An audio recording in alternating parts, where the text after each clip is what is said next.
Epidemiologia Mdulo 1.pdf e formularei 10 perguntas e respostas detalhadas, mantendo o padrão de profundidade, clareza e contextualização científica.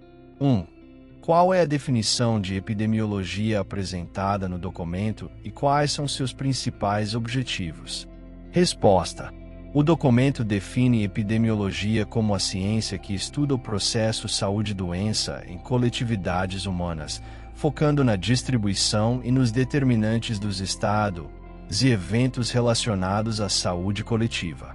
Seus principais objetivos são aplicar esses estudos no controle dos problemas de saúde, utilizando indicadores para planejar medidas de prevenção, controle e erradicação de doenças. 1.1.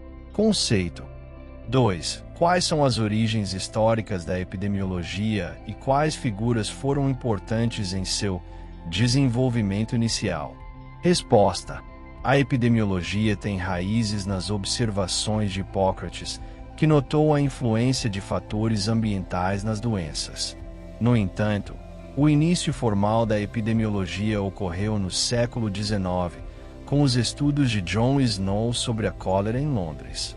Snow demonstrou a relação entre o consumo de água contaminada e a doença, marcando uma das primeiras grandes conquistas da epidemiologia. 1.1. Conceito. 3. De que forma a epidemiologia se relaciona com a área de conhecimento da saúde coletiva? Resposta. A epidemiologia está intrinsecamente ligada à saúde coletiva, pois é fundamental para compreender o processo saúde-doença nas populações.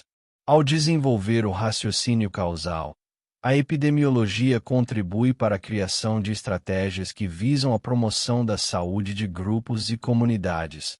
1.1. Conceito. 4.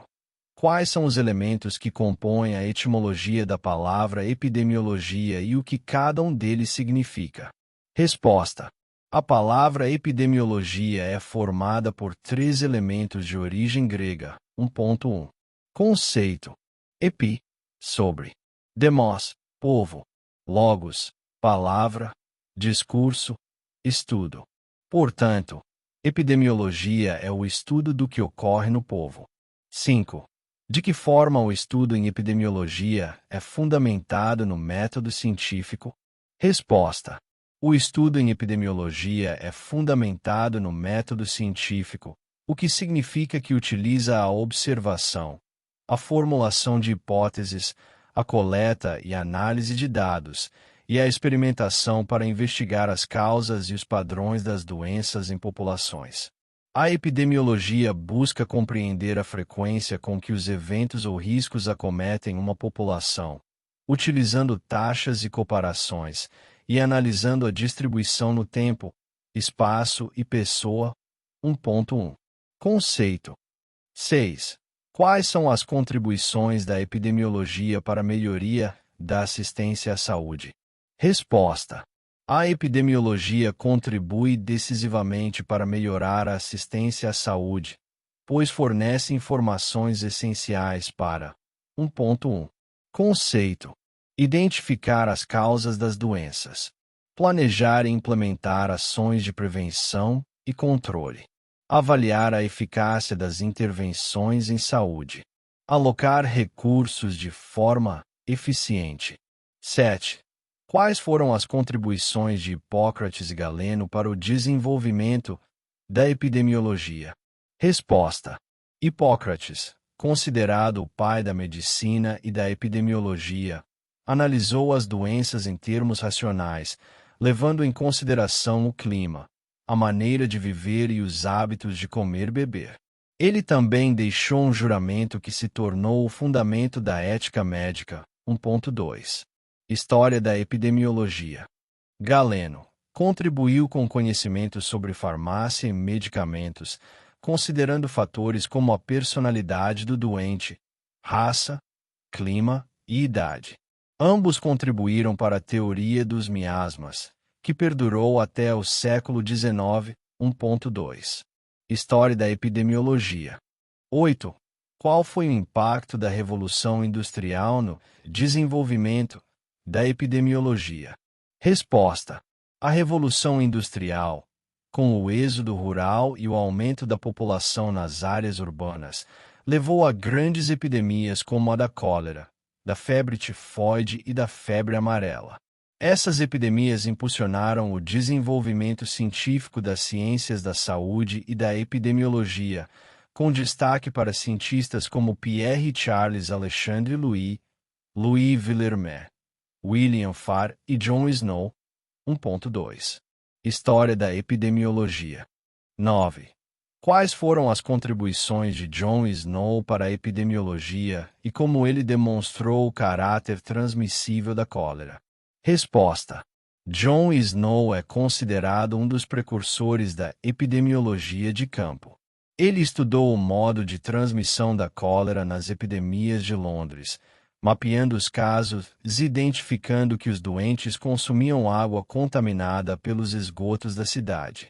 Snow demonstrou o caráter transmissível da cólera, contrariando a teoria dos miasmas, e introduziu o conceito de risco ao identificar a falta de higiene pessoal e o uso de água contaminada como fatores de risco. 1.2. História da epidemiologia. 10. Como a epidemiologia contribui atualmente para a compreensão e o controle das doenças? Resposta: atualmente, a epidemiologia se assenta em 3 pilares: as ciências biológicas, as ciências sociais e a estatística. Ela contribui para 1.2. História da epidemiologia. Investigar como as novas patologias são transmitidas. Identificar agentes e fatores responsáveis pelos problemas de saúde. Desenvolver ações de saúde como vacinação e isolamento. Compreender a história natural da doença. Avaliar tecnologias e programas de saúde. Priorizar o controle das doenças e o destino adequado dos recursos. 1. Qual é o objetivo principal da epidemiologia, conforme mencionado no prefácio da segunda edição em língua portuguesa? Resposta: o objetivo principal da epidemiologia, de acordo com o prefácio da segunda edição em língua portuguesa, é ensinar os princípios básicos da epidemiologia ao usuário, capacitando-o a descrever eventos relacionados ao processo saúde-doença e a responder questões específicas sobre causalidade, história natural, prognóstico, prevenção e tratamento, com o objetivo de prevenir a ocorrência de doenças. 2. Quais são os propósitos do livro Epidemiologia Básica, conforme listados na introdução? Resposta: os propósitos do livro são: Introdução. Explicar os princípios de causalidade das doenças com maior ênfase nos fatores modificáveis do ambiente. Encorajar a aplicação da epidemiologia na prevenção das doenças e na promoção da saúde. Preparar profissionais da área da saúde para atender de forma integral a crescente demanda de serviços de saúde da população e assegurar que os recursos destinados à saúde sejam usados da melhor maneira possível. Encorajar a boa prática clínica através da introdução dos conceitos de epidemiologia clínica. 3. Quais habilidades o estudante deve adquirir ao final do estudo do livro, de acordo com a introdução? Resposta: espera-se que o estudante adquira a capacidade de introdução, descrever as causas comuns de incapacidade, doença e morte na sua comunidade. Delinear estudo apropriado para responder questões específicas a respeito da causalidade das doenças, história natural, prognóstico, prevenção e avaliação de tratamento e outras intervenções, visando prevenir e controlar a ocorrência de doenças. 4. Qual a definição de epidemiologia apresentada no capítulo 1 e quais os elementos que a compõem? Resposta: a epidemiologia é definida como o estudo da distribuição e dos determinantes de estados ou eventos relacionados à saúde em populações específicas e sua aplicação na prevenção e controle dos problemas de saúde. Capítulo 1. Os elementos dessa definição são: estudo. Inclui vigilância, observação, teste de hipóteses e pesquisas analíticas e experimentais. Distribuição. Refere-se à análise quanto ao tempo, pessoas, lugares e grupos de indivíduos afetados. Determinantes. inclui fatores que afetam o estado de saúde, dentre os quais os fatores biológicos, químicos, físicos, sociais, culturais, econômicos, genéticos e comportamentais. Estados ou eventos relacionados à saúde. Referem-se a doenças, causas de óbito, hábitos comportamentais, aspectos positivos em saúde, reações a medidas preventivas, utilização e oferta de serviços de saúde, entre outros. População. Inclui indivíduos com características específicas como, por exemplo, crianças menores de 5 anos. Aplicações na prevenção e controle. O objetivo da saúde pública é promover, proteger e restaurar a saúde. 5. Como a epidemiologia contribui para a saúde pública? Segundo o capítulo 1. Resposta. A epidemiologia contribui para a saúde pública de várias formas. Capítulo 1. Investigando a causa, etiologia, das doenças transmissíveis, possibilitando a identificação de métodos preventivos, sendo uma ciência médica básica que tem por objetivo melhorar a saúde das populações, especialmente dos menos favorecidos. 6. Quais são as aplicações da epidemiologia molecular e da epidemiologia genética? De acordo com o capítulo 1. Resposta. Epidemiologia molecular mede a exposição a substâncias específicas e a resposta biológica precoce através da avaliação das características do hospedeiro mediante resposta aos agentes externos e do uso de marcadores bioquímicos de efeito específico para separar categorias de doenças. Epidemiologia genética lida com a etiologia, distribuição e controle de doenças em grupos familiares e com a herança genética de doenças nas populações. As pesquisas em epidemiologia genética nas famílias ou nas populações têm por objetivo estabelecer o componente genético da doença, a magnitude do efeito genético em relação a outras fontes de variação no risco de doença e identificar o gene ou genes responsáveis pela doença. 7. Quais foram os fatores que contribuíram para o sucesso do programa de erradicação da varíola, conforme mencionado no capítulo 1? Resposta. Vários fatores contribuíram para o sucesso do programa de erradicação da varíola. Capítulo 1. Compromisso político universal. Objetivos técnicos definidos. Cronograma preciso. Treinamento adequado aos profissionais de saúde. Estratégias flexíveis. Características da doença que tornaram a sua eliminação possível. Disponibilidade de uma vacina termoestável, efetiva. 8. Qual o papel da epidemiologia na identificação da causa e no controle da doença de Minamata, conforme descrito no capítulo 1? Resposta. A epidemiologia desempenhou um papel fundamental na identificação da causa e no controle da doença de Minamata. Capítulo 1. Os primeiros casos de envenenamento foram confundidos com meningite infecciosa. Entretanto, foi observado que a maioria dos 121 pacientes com a doença residia próximo à Baía de Minamata. Um inquérito entre pessoas afetadas e não afetadas mostrou que as vítimas pertenciam a famílias cuja principal ocupação era a pesca e a dieta principal à base de peixe. Concluiu-se, então, que algo presente nos peixes causará o envenenamento e que a doença não era transmissível nem geneticamente determinada. 9. Como a epidemiologia tem contribuído para a identificação e solução do problema da deficiência de iodo, de acordo com o capítulo 1? Resposta. A epidemiologia tem contribuído para identificar e solucionar o problema da deficiência de iodo. Capítulo 1. Medidas efetivas de prevenção adequada e de uso em grande escala têm sido demonstradas, assim como o método de monitoração dos programas de iodação. Apesar disso, houve grande atraso na utilização desse conhecimento, fato que prolongou o sofrimento de milhões de pessoas nos países em desenvolvimento, onde a deficiência de iodo ainda é endêmica. 10. De que forma os estudos epidemiológicos e sociológicos têm contribuído para o entendimento da pandemia da AIDS e para o desenvolvimento de estratégias de prevenção, tratamento e controle, conforme mencionado no capítulo 1? Resposta. Estudos epidemiológicos e sociológicos têm desempenhado um papel importante na identificação de epidemias, determinação do padrão de disseminação, identificação de fatores de risco e seus determinantes, e avaliação de intervenções visando prevenção, tratamento e controle. Capítulo 1.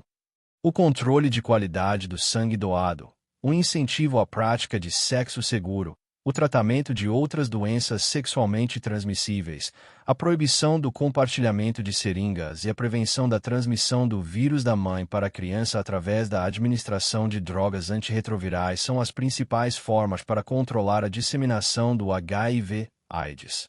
1. Quais são os tipos de estudos epidemiológicos descritos no módulo 2 e qual a sua principal característica? Resposta. O módulo 2 descreve os seguintes tipos de estudos epidemiológicos. Unidade 1. Estudos descritivos.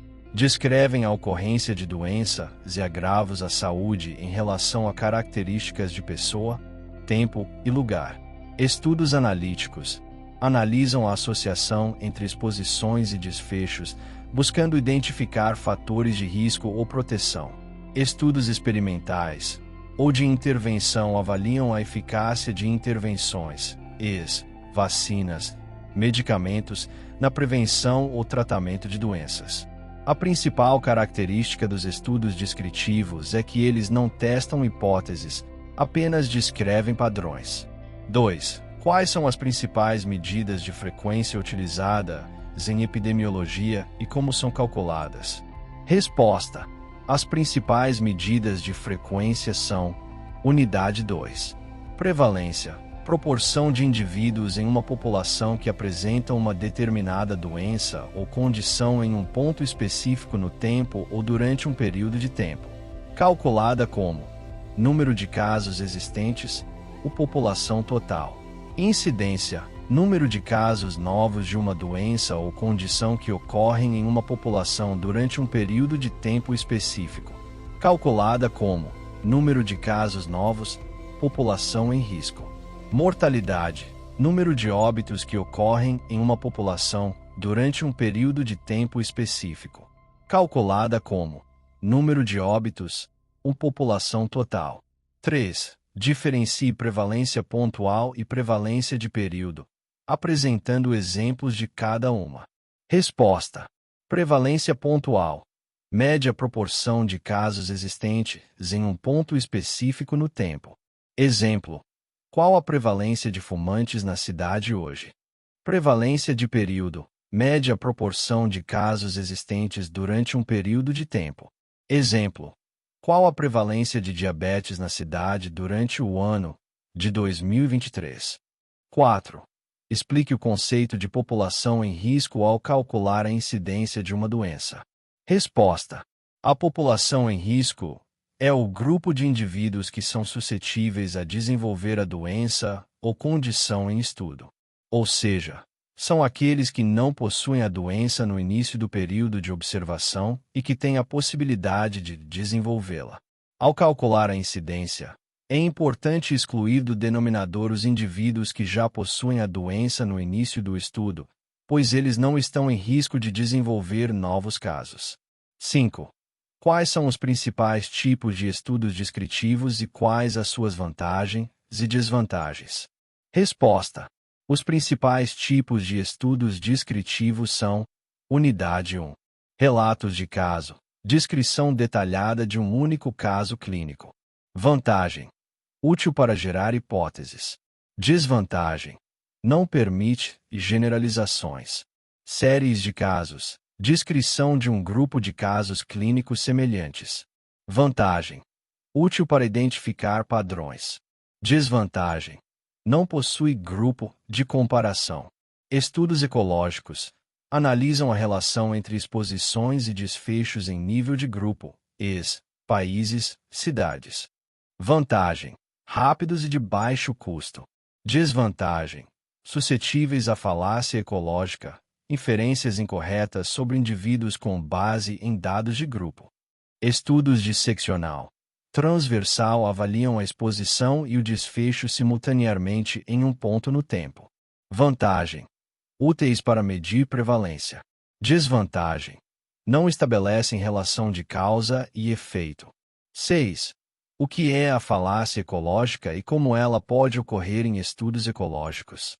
Resposta: a falácia ecológica é um erro de interpretação que ocorre quando se fazem inferências sobre indivíduos com base em dados agregados de grupos.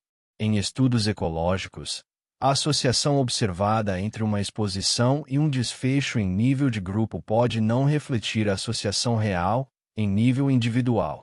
Por exemplo, um estudo ecológico pode mostrar uma correlação entre o consumo de álcool e a taxa de mortalidade por doenças cardíacas em diferentes países, mas isso não significa que todos os indivíduos que consomem álcool têm maior risco de desenvolver doenças cardíacas. 7. Quais são as principais medidas de associação utilizadas em estudos epidemiológicos e como são interpretadas? Resposta: as principais medidas de associação são: Unidade 3. Risco relativo. RR média razão entre a incidência do desfecho no grupo exposto e a incidência no grupo não exposto. RR maior que 1 indica risco aumentado. RR menor que 1 indica proteção. RR igual a 1 indica ausência de associação. Odds ratio.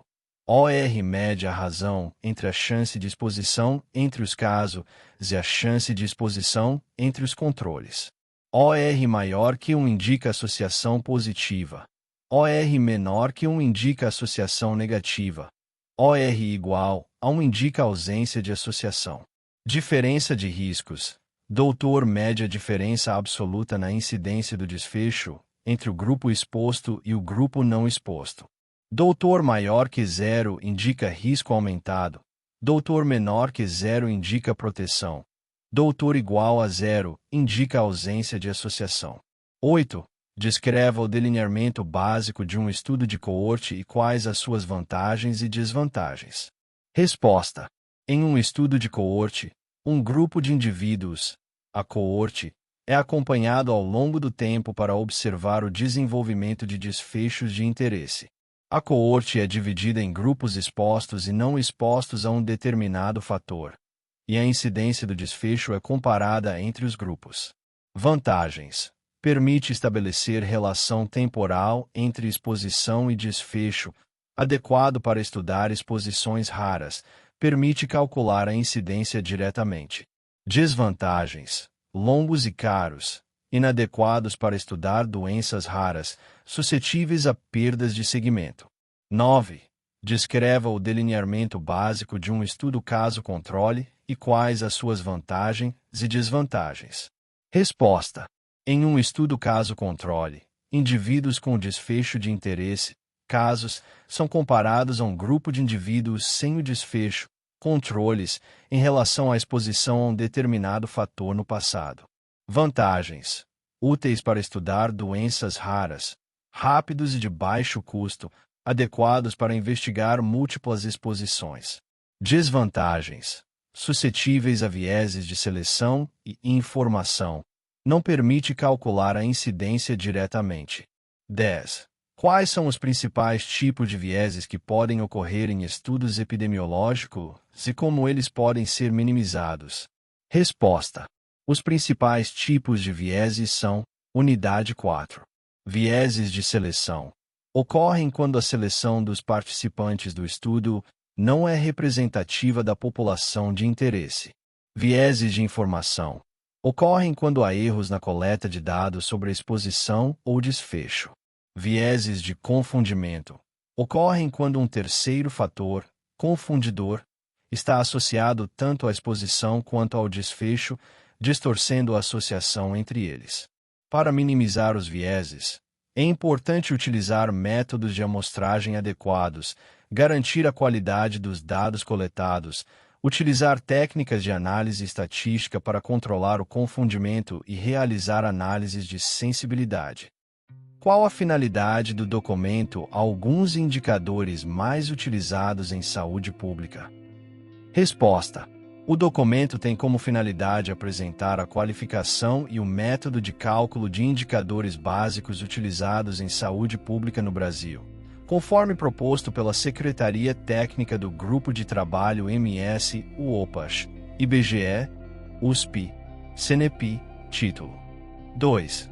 Quais são as categorias de indicadores apresentadas no documento e quais exemplos são dados para cada uma?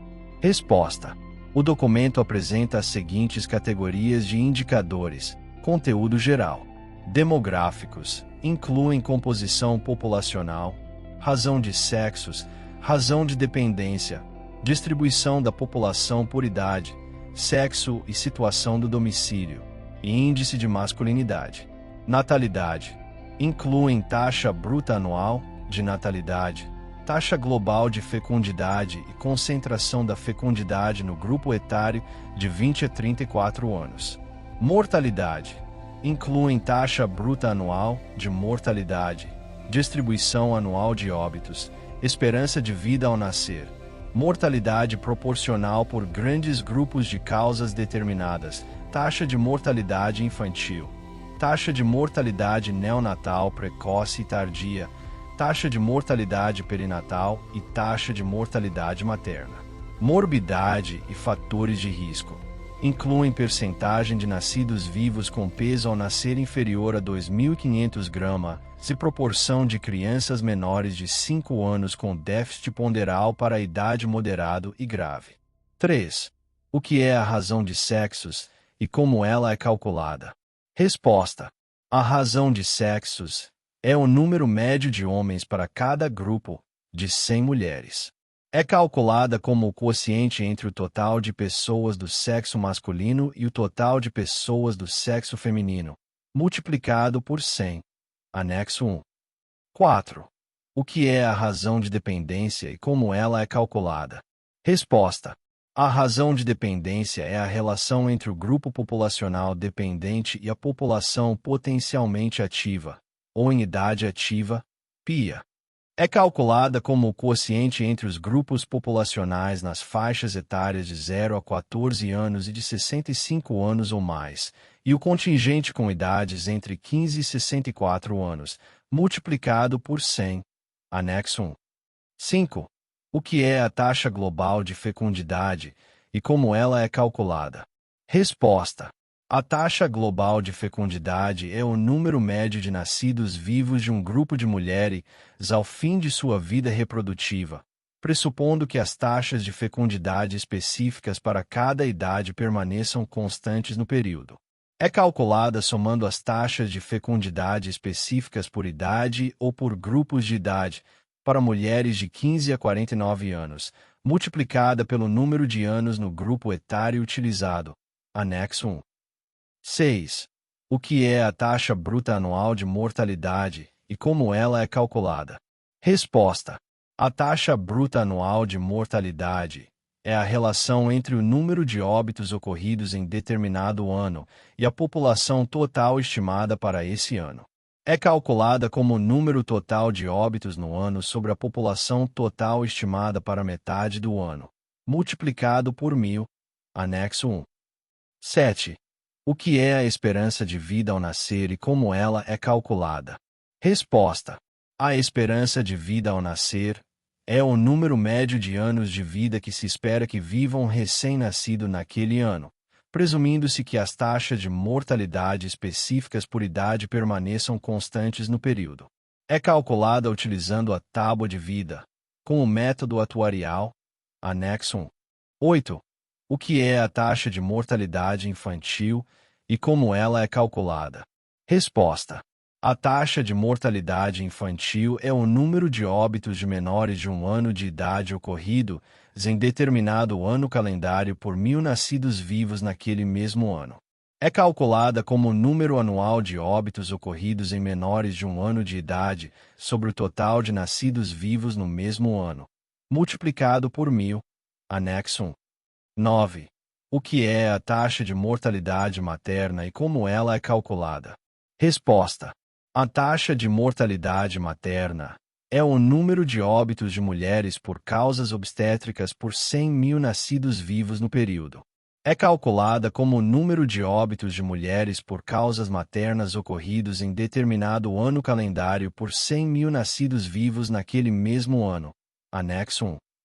10.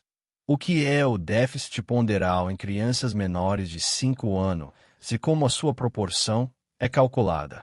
Resposta: o déficit ponderal em crianças menores de 5 anos é a condição em que o peso da criança é inferior a 2 desvios padrão em relação ao peso médio para a idade. A proporção de crianças menores de 5 anos com déficit ponderal moderado e grave é calculada como o número de crianças menores de 5 anos de idade com peso inferior a 2 desvios padrão em relação ao peso médio para a idade, sobre o total de crianças da mesma faixa etária, multiplicado por 100. Sistemas de Informações em Saúde.pdf e formularei 10 perguntas e respostas detalhadas, mantendo o padrão de excelência e adequação para áudio. 1. Qual a importância dos sistemas de informação em saúde, SIS, para a gestão e o planejamento em saúde pública? Resposta: os sistemas de informação em saúde, SIS, são essenciais para a gestão e o planejamento em saúde pública, pois fornecem dados e informações que permitem: introdução, conhecer a situação de saúde da população, identificar problemas e prioridades, monitorar e avaliar ações e programas de saúde, tomar decisões baseadas em evidências, alocar recursos de forma eficiente. 2. Quais são os principais tipos de sistemas de informação em saúde, SIS, existentes no Brasil e quais as suas características? Resposta: o documento descreve os seguintes sistemas de informação em saúde, SIS. Sistemas de informação. Sistema de informações sobre nascidos vivos. SINAS coleta dados sobre nascimentos. Sistema de informações sobre mortalidade. SIN coleta dados sobre óbitos. Sistema de informação de agravos de notificação. SINAM coleta dados sobre doenças e agravos de notificação compulsória. Sistema de informações hospitalares. SIH coleta dados sobre internações hospitalares. Sistema de Informações Ambulatoriais. SIA coleta dados sobre procedimentos ambulatoriais. Registro Nacional de Imunizações. PNI coleta dados sobre vacinação. Sistema de Vigilância Alimentar e Nutricional. SISVAN coleta dados sobre alimentação e nutrição. Cada sistema possui um formulário específico para coleta de dados e um fluxo de informações que envolve diferentes níveis de gestão: municipal, estadual e federal. 3. Como o Sistema de Informações sobre Nascidos Vivos, SINAS, contribui para a vigilância em saúde? Resposta: o SINAS contribui para a vigilância em saúde ao fornecer dados sobre SINAS, número de nascimentos, características dos recém-nascidos, peso, idade gestacional, etc. Características das mães, idade, escolaridade, etc. Tipo de parto, ocorrência de malformações congênitas. Esses dados permitem monitorar a saúde materno-infantil, identificar fatores de risco para a mortalidade neonatal e planejar ações de promoção da saúde e prevenção de doenças. 4. Como o Sistema de Informações sobre Mortalidade, SIM, contribui para a vigilância em saúde? Resposta: o SIM contribui para a vigilância em saúde ao fornecer dados sobre SIM, número de óbitos, causas de morte, características dos indivíduos que faleceram, idade, sexo, etc. Local de ocorrência do óbito. Esses dados permitem analisar as tendências da mortalidade, identificar as principais causas de morte em diferentes grupos populacionais e avaliar o impacto de intervenções em saúde. 5. O que são doenças e agravos de notificação compulsória e qual o papel do Sistema de Informação de Agravos de Notificação, SINAM, na sua vigilância?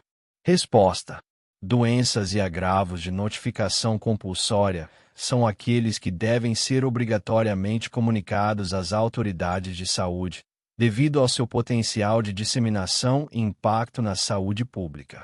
O SINAM é o sistema responsável por coletar e analisar os dados sobre esses agravos, permitindo, SINAM, monitorar a ocorrência de casos, identificar surtos e epidemias, implementar medidas de controle, avaliar a eficácia das ações de vigilância. 6. Quais são os principais desafios para a utilização efetiva dos sistemas de informação em saúde, SIS, no Brasil? Resposta. Alguns dos principais desafios são: desafios. Qualidade dos dados. Garantir a completitude, a consistência e a acurácia dos dados coletados. Integração dos sistemas. Promover a interoperabilidade entre os diferentes SIS para facilitar o compartilhamento de informações. Capacitação dos profissionais. Treinar os profissionais de saúde para utilizar os SIS de forma adequada. Infraestrutura tecnológica. Disponibilizar equipamentos e softwares adequados para a coleta, o armazenamento e a análise dos dados. Análise e disseminação das informações. Transformar os dados em informações relevantes para a tomada de decisões e disseminá-las para os diferentes níveis de gestão e para a população em geral. 7. Como a estratégia ESSOS Atenção Primária à Saúde, ESSOS APS, contribui para a melhoria da qualidade da informação na atenção primária à saúde? Resposta. A estratégia ESSOS APS contribui para a melhoria da qualidade da informação na atenção primária à saúde ao ESSOS APS. Implementar prontuários eletrônicos. Padronizar a coleta de dados. Facilitar o acesso às informações. Incentivar o uso de indicadores para o monitoramento e a avaliação. 8. Quais são os instrumentos de coleta de dados utilizados na estratégia ESSOS Atenção Primária à Saúde, ESSOS APS? Resposta. Os principais instrumentos de coleta de dados utilizados na estratégia ESSOS APS são: ESSOS APS. Prontuário Eletrônico do Cidadão. PEC permite registrar informações clínicas e sociais dos pacientes atendidos na atenção primária. Coleta de dados simplificada. CDs permite coletar dados de forma mais rápida e eficiente, utilizando dispositivos móveis. 9. Como o uso de dados e informações em saúde pode contribuir para a promoção da equidade em saúde?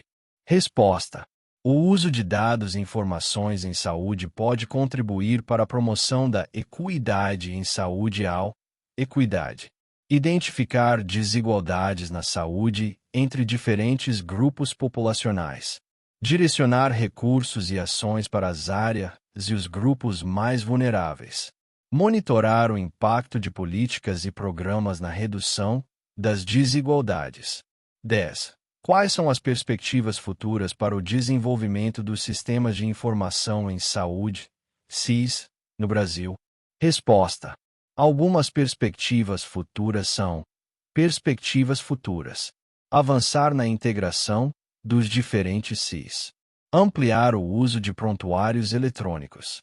Utilizar inteligência artificial e análise de dados para identificar padrões e tendências.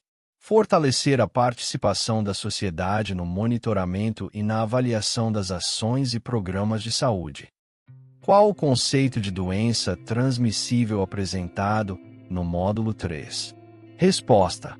O módulo 3 define doença transmissível como aquela causada por um agente infeccioso ou seus produtos tóxicos, que se manifesta pela transmissão desse agente de uma pessoa ou animal infectado ou de um reservatório para um hospedeiro susceptível.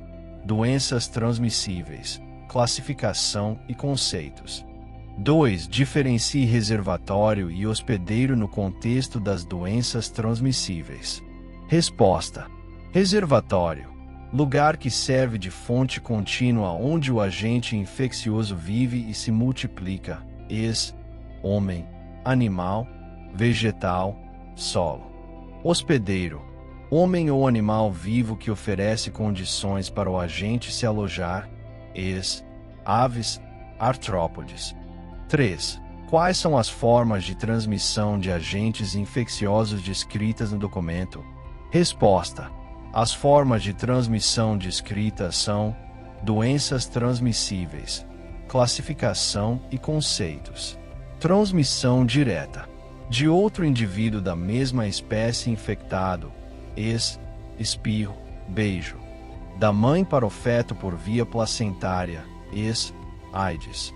de outra espécie igualmente suscetível. Transmissão indireta.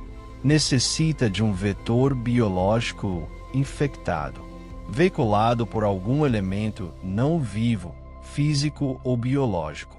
4. Diferencie infectividade, patogenicidade e virulência. Resposta: infectividade. Capacidade que certos organismos têm de penetrarem e de se desenvolverem ou multiplicarem no hospedeiro, ocasionando infecção. Patogenicidade. Qualidade que tem o agente infeccioso de produzir sintomas, doença, nos hospedeiros infectados. Virulência.